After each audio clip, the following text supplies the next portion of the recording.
요즘 시장을 보면 많은 투자자분들이 멘탈을 잡고 있기가 좀 힘든 시장이기는 하죠. 하지만 이런 비이성적인 시기일수록요, 우리는 오히려 더 냉정한 사고로 시장을 바라봐야 합니다. 지금 시장에서 쏟아져 나오는 이 뉴스들과 공포 뒤에는 항상 누군가의 의도와 계획이 숨어 있어요. 그리고 그거를 읽어내지 못한다면 결국에는 시장에 휘둘리는 투자자가 될 수밖에 없겠죠. 그리고 지금 비트마인 투자자분들이 느끼고 있는 이 공포, 사실 혁신주나 성장주의 역사에서 늘 반복되어 오던 패턴입니다. 오늘은 과거의 그 공포를 이미 다 겪고 끝내 혁신을 이룬 하나의 기업의 과거 그 불안정했던 시기를 함께 보면서 공포의 구간을 통과한 기업이 그 공포를 뚫고 올라왔을 때 어떤 결과를 맞이했는지, 그리고 그 기업과 비교를 해봤을 때요, 현재의 비트마인이 그 공포의 여정에 어디쯤 와 있는지도 한번 살펴봅시다. 자, 그래서요, 오늘은 제 사적인 투자 경험으로서 말씀을 좀 드려볼 건데요. 제 투자 이야기를 말씀드릴 때 이 팔란티어를 빼놓을 수가 없어요. 이 팔란티어는요, 2020년 말쯤에 상장을 했었죠. 저는 상장하자마자 거의 바로 매수를 시작을 했었는데요. 여기 차트를 보면서 함께 보시면요, 여기가 이제 상장을 했던 시기인 건데, 여기 아마 한 20불 초중반대가 제가 처음 팔란티어를 투자를 시작했던 시기고요. 그리고 바로 한 45불, 저는 한 30불 후반으로 기억하는데요. 아무튼 이 정도까지 엄청나게 빠르게 올라갔었죠. 그래서 제가 이때만 해도요, 와, 역시다 싶었는데 그 이후 거의 한 1년 동안 쭉 주가가 빠집니다. 결국 여기 고점 대비해서 거의 한 마이너스 85%까지 폭락을 했어요. 이제 다 이 구간인 거죠. 제가 솔직히 말씀을 드리자면요, 제 투자 여정 중에서 가장 후회가 되고 또 가장 힘든 시기였어요. 왜냐면 그때 저는 지금처럼 열심히 공부하지 않았었거든요. 결국에 남을 탓하는 거죠. 나한테 추천을 했던 사람, 이거 다 좋다고 떠들었던 유튜버들, 그러니까 아무 노력도 안 하고 그냥 좋은 회사니까 오르겠지, 이런 막연한 기대만 하고 제 자산을 이곳에 베팅을 했던 거예요. 근데 지금 비트마인 투자도요, 똑같아요. 현재 비트마인을 보면요, 이 분위기가 딱 두 개로 갈리잖아요. 이 한쪽은 이거 망했다, 이거 가짜다, 그리고 반대쪽은 아니다, 이거 미래가 있는 기업이다. 이렇게 좀 극명하게 양쪽의 의견차가 발생을 하고 있는 것 같아요.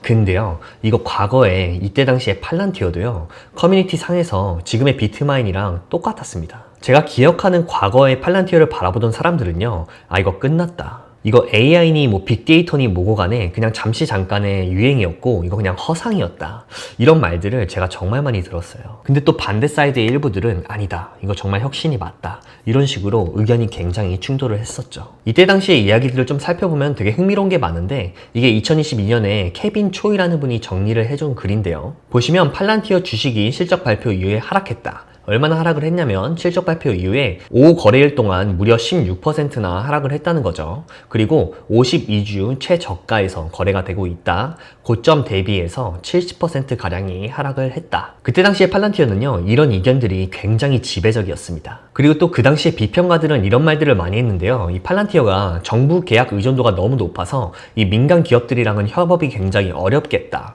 그래서 성장성에 한계가 있다는 거죠. 근데 이게 그때 기준으로는 그 말이 좀 맞는 것처럼 들리기도 했어요. 근데 지금 와서 보면 완전히 틀린 말인 거죠. 지금은 팔란티어를 보면서 그런 말을 하는 사람이 전혀 없죠. 그러면은 뭐 지금은 되게 좋은 회사인 거 알겠는데, 뭐 그때 당시에는 실제로 팔란티어가 좀 상황이 안 좋은 게 아니었냐, 뭐 이렇게 질문을 하실 수가 있잖아요.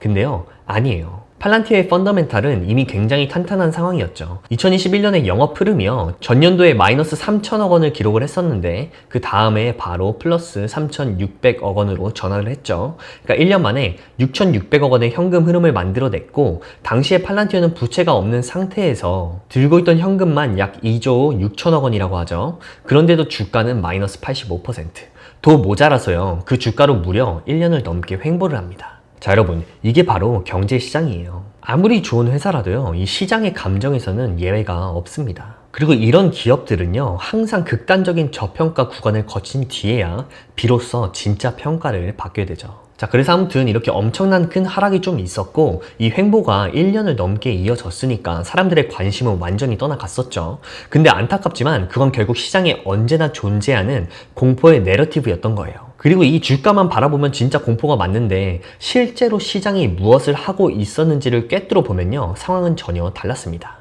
그리고 이걸 알아챈 사람들은요, 지금 팔란티어라는 기업으로 엄청난 수익을 거뒀죠. 왜냐면 이 이후에 팔란티어 주가는요, 거의 200불을 최근에 터치를 하기도 했었으니까요. 결국 이렇게 성장주와 혁신주의 역사를 보면요, 이런 공포가 늘 존재합니다. 그리고 공부하지 않은 사람일수록 이 구간에서 두려움에 흔들리게 되고요. 결국 좋은 기업을 싸게 팔고 떠나는 실수를 하게 되죠. 당시에 팔란티어가 조정을 세게 받고 또 오랜 시간을 횡보를 하는 기간 동안에요. 정말 많은 투자자들이 팔란티어를 떠났어요. 제 주변에도 그런 분들이 정말 많았었거든요. 그리고 이거는요, 제가 지금 그때 떠난 투자자분들을 질타하려고 하는 말이 아닙니다. 왜냐면 제가 그 중에 한 명이었어요. 그러니까 이때의 저희들은요, 그 기회를 다시는 되돌릴 수가 없었다는 거죠. 근데 저희가 다 포기하고 매도한 이 이후에요, AI 붐과 함께 한 2023년부터 2024년, 그리고 사실 지금 현재 진행형이죠. 지금까지도 팔란티어는 엄청난 폭발적인 반등을 해주고 있고요. 그 흐름은 지금도 계속되고 있죠. 그리고 사실 팔란티어가 그냥 많이 올라서가 아니라 저한테 개인적으로 왜 그렇게 특별한 기업이냐면요. 이때 당시에 저희 가족, 제 친척, 정말 온 식구가 팔란티어 상장 초기에, 그러니까 상장을 하자마자 다 같이 투자를 들어갔었거든요. 그리고 지금 생각해도 굉장히 놀랍긴 한데요. 저희 가족들은 팔란티어를 팔지 않았어요. 아직까지도. 그래서 저희 온 식구들이 연말마다 이렇게 모이고 할 때요, 항상 팔란티어 주식 이야기가 나옵니다. 이게 안 나올 수가 없죠. 왜냐면 이 기업 하나로 가족들이 엄청나게 큰 수익을 얻었으니까요. 근데 여기서 문제는 뭐냐면요, 그 이야기가 나올 때 저만 조용해진다는 겁니다. 그리고 제가 이때 무슨 생각들을 하고 있었을까요? 저는요, 다시는 같은 실수를 하지 않겠다 라고 다짐을 했죠. 사실 제가 팔란티어를 판 거는 공포에 두려워서 팔았던 건 아니고요. 이때 당시에 제가 사업을 준비하고 있었고 제 자산의 거의 대부분이 다 주식에 있었기 때문에 제가 가진 주식 거의 전부를 다 매도를 해야 됐던 상황이었어요. 하지만요, 저는 저 스스로를 위해서 이렇게 생각을 하기로 했는데요. 이 모든 건 다 핑계입니다. 저는 결국에 이 기회를 놓쳤다는 팩트만 남는 거죠. 자, 아무튼 이 쓰라린 아픔을 딛고 이제 제가 비트마인을 공부를 하고 있는데요. 이제 비트마인도 한번 보죠. 이 의심받던 팔란티어의 초라한 시절이 있죠. 마이너스 거의 85% 맞고 거의 1년 넘게 횡보하던 이 구간. 저 구간이요, 지금 이 비트마인이랑 똑같은 거예요. 비트마인은 아직 긴 역사가 없으니까 이 차트를 보면요, 좀 더 극단적이고 좀 지루해 보이긴 하지만요, 결국은 똑같아요. 근데 여기서 중요한 건 뭐냐면요, 지금 그냥 우리가 차트를 볼 게 아니라 이 본질을 봐야 된다는 겁니다. 이들의 공통점은 뭐냐면요, 세상을 바꾸려는 비전을 가진 회사라는 거예요.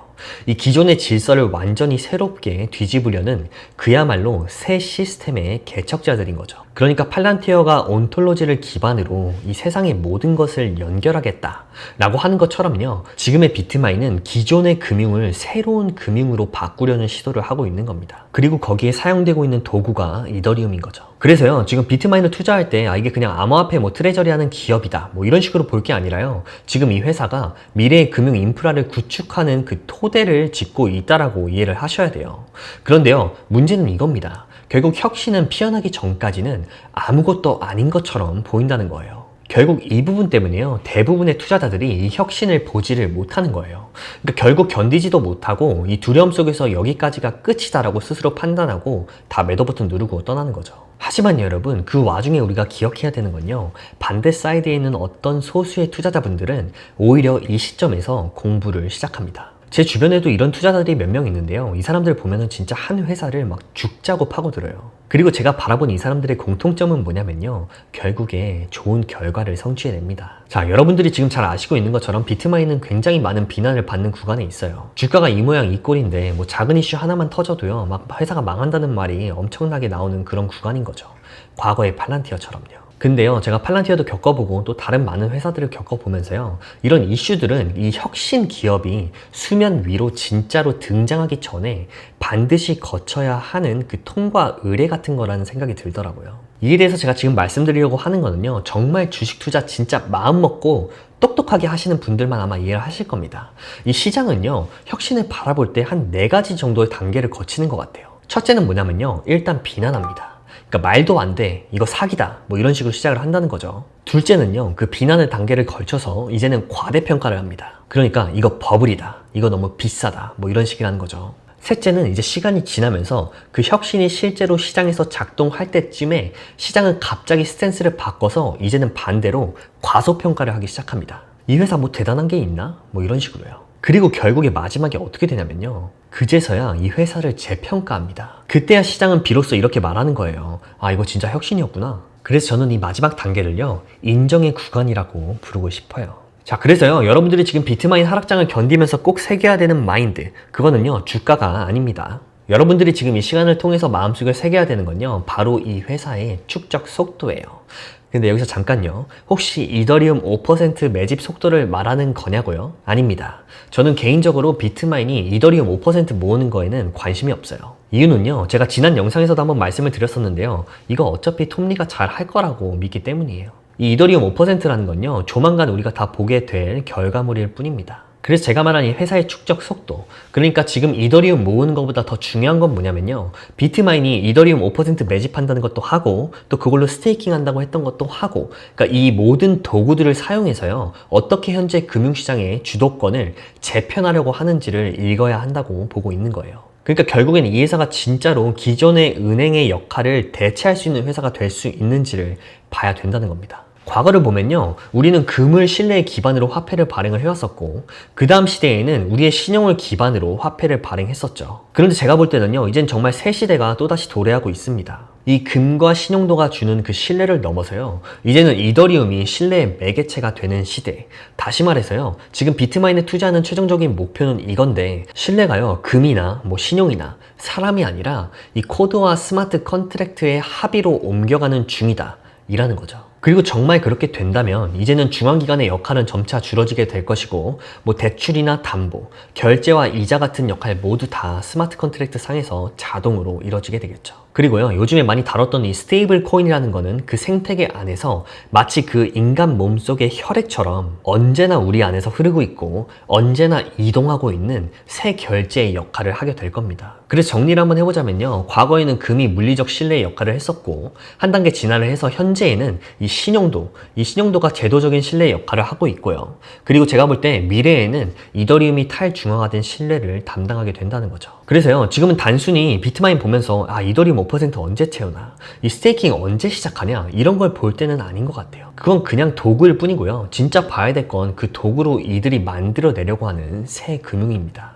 자, 여러분, 모든 하락장은요, 두려움을 극대화시켜요. 하지만요, 그 두려움은 언제나 그 미래의 수익 구간을 만드는 감정적인 소음일 뿐이에요. 그리고 우리가 진짜 투자자가 되고 싶다면요, 그 소음 다 지나가서 이 기업의 본질을 보는 사람이 되어야겠죠. 그래서 제가 여러분들께 바라는 게 뭐냐면요, 제 영상 보면서 이 확신을 얻으려고 하지 마시고요, 진짜 이해라는 걸 한번 해보시길 바랍니다. 제가 볼 때 이 확신은요, 타인으로부터 받을 수 있어요. 하지만 이 이해라는 영역은 뭐냐면요, 오직 여러분들 스스로의 공부에서만 나온다고 봅니다. 그리고 지금 이 변동성이 심한 비트마인 같은 이런 기업에 투자를 하시면서 이 공표를 다 이겨내시려면요, 그건 저 같은 사람의 말만 듣고 투자를 하기엔 살짝 부족해요. 그래서 여러분들이 스스로 이해를 할 수 있을 때까지 공부하시고 투자를 하셔야 된다는 거죠. 그러니까 솔직히 말하면 제가 방금 비트마인이 이더리움 5% 모으는 거, 스테이킹 하는 거, 이거 다 도구라고 했잖아요. 그러니까 이걸 투자의 영역으로 가져와 보면요, 결국에 여러분들의 투자에 있어서도 저는 그냥 하나의 도구일 뿐이에요. 진짜 본질, 진짜 수익을 만들어내는 능력은 여러분 스스로가 하시는 겁니다. 자, 그래서 아무튼 오늘 제가 다뤘던 것처럼요, 이 회사의 본질은 변하지 않았는데 주가가 막 떨어지는 이런 경우들, 제가 아까 보여드리는 과거의 팔란티어나 아니면 지금의 비트마인이 결국 다 똑같아요. 그리고 결국 스스로 끝까지 이해하려고 공부한 사람들, 그리고 이걸 과거에 견뎌본 투자자들이야말로 끝까지 이 회사에 붙어 있을 수가 있다는 거죠. 정말 그때 팔란티어를 사람들이 얼마나 욕했는지 몰라요. 회사가 적자다, 망한다, 고평가다, 그리고 이 회사가 도저히 뭐하는 회사인지도 잘 모르겠다 막 이랬었는데, 고작 1, 2년 만에 지금 이게 저점 대비해서 거의 20배, 30배 이 정도로 오른 거잖아요. 결국 이걸 버텨내서 수익을 만들어낸 사람들이 실제로 존재를 하고요. 그러니까 지금 실제로 보면 결국에 팔란티어 아무도 무시 못하고 있죠. 그래서 이걸 그대로 가져와서 제가 비트마인에 투자를 하는 이유는 뭐냐면요, 비트마인 제가 정말 열심히 공부해보고 이해해보니까요, 이 비트마인이 팔란티어처럼 되지 말라는 법이 없겠더라고요. 그래서 투자합니다. 자, 그래서 이야기의 매듭을 좀 지어보자면요, 현재 우리가 겪고 있는 이 시행착오가 이게 맞는 길인지 아니면 틀린 길인지는요, 지금 이 시점에서는 누구도 알 수가 없어요. 그리고 이 기로에 쓰셨다면 어떤 정보를 어디 가서 얻으시던지 스스로 판단을 내려야 하는 겁니다. 하지만 제가 여러분들께 드리고 싶은 메시지는 뭐냐면요, 여러분들이 진짜 열심히 공부하셨고 또 이해하셨다면 그 다음에는 자신의 직관과 판단을 좀 믿어주세요. 왜냐면 정말 열심히 노력하셨잖아요. 그리고 동시에 한 가지 더, 이 조급함은요 좀 내려놔주세요. 왜냐면요, 조급한다고 주가 안 오르기 때문이죠. 그건 애초에 우리가 통제를 할 수 없는 부분이니까요. 제가 여러분들에 비해서 경험이 엄청 많은 사람은 아니지만 제가 가진 경험상 이번에 무조건 잘해야 한다는 압박감이 들면요 꼭 망하더라고요. 그래서 결국에 이 시행착오라는 거, 그 과정을 겪는 기간 동안에는 절대로 정답을 알 수 없는 것이지만 나중에 우리가 돌아봤을 때 이게 시행착오였던 것이 아니라 정말 내가 멋진 곳으로 가기 위한 그 과정이었다는 걸 깨닫게 해주는 것 같아요. 그래서 제가 정말 바라기는 지금 여러분들이 겪고 있는 이 혼란과 시행착오가 결국엔 여러분을 더 단단하게 만들어주는 그런 투자 여정이 다 되시기를 진심으로 바랍니다. 그럼 오늘 저희 영상은 여기서 마무리하겠고요. 영상이 도움이 되셨다면 좋아요와 구독, 알림 설정까지 부탁드리겠습니다. 그럼 저는 다음 영상에서 인사드릴게요. 감사합니다.